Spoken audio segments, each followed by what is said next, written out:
One of the most incredible things about this trip is that you don't just get the Inca ruins and the culture and the history of Peru, but you also get the chance to see such incredible rugged landscapes, interact with the locals, and just really experience the day-to-day life.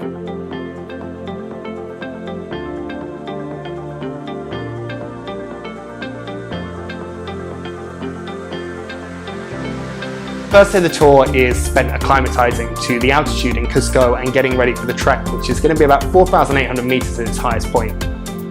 Cusco itself is this incredible city. There's a real magical vibe to it, actually. You've got the houses rising all the way up the mountains.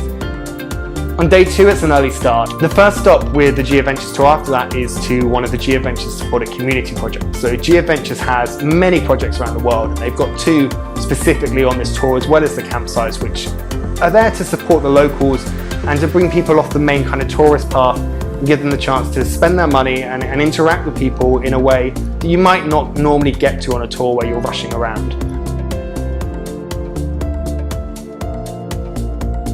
After that, we headed to Picchu, which is the first Inca ruin site of the trip. Picchu is one of the most popular base stops in the region. You've got these incredible agricultural terraces that have been built up the side. Driving through the Sacred Valley is just magical. You've got snow-capped mountains, you've got crystal clear lakes running through.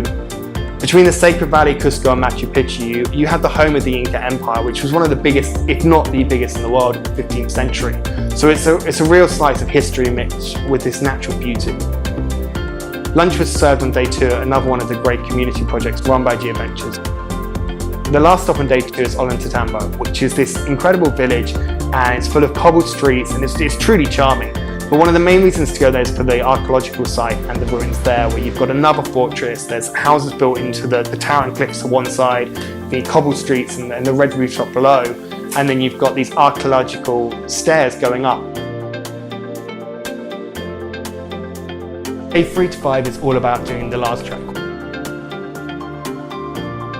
You start off at an elevation about 3,300 meters, and the highest point is 4,800. So hiking through that is challenging on its own, especially with the altitude, but the views are mind-blowing.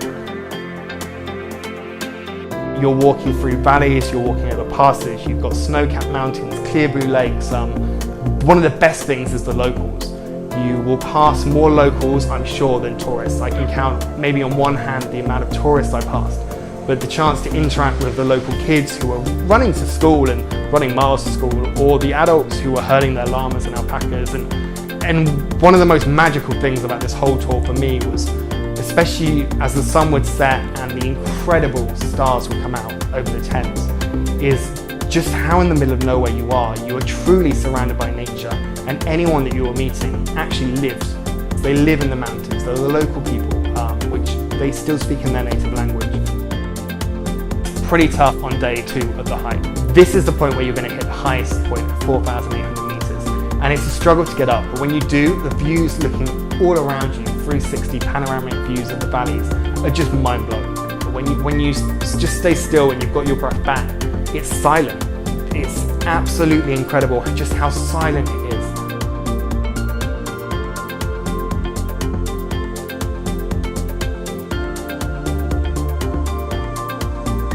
Honestly, one of the most humbling moments I've had by Mother Nature. Machu Picchu is obviously the star of the show, and the main reason most people come to this region, because it wasn't discovered and damaged by the Spanish in the same way a lot of the other Inca sites were. It's really been well preserved and restored. Although no one's 100% sure what it's for, I'll promise you one thing, it is worth the hype, and it blew me away. I've seen maybe millions of photos on Instagram and Facebook and the internet of Machu Picchu. But to see it in real life, it's mind-blowing.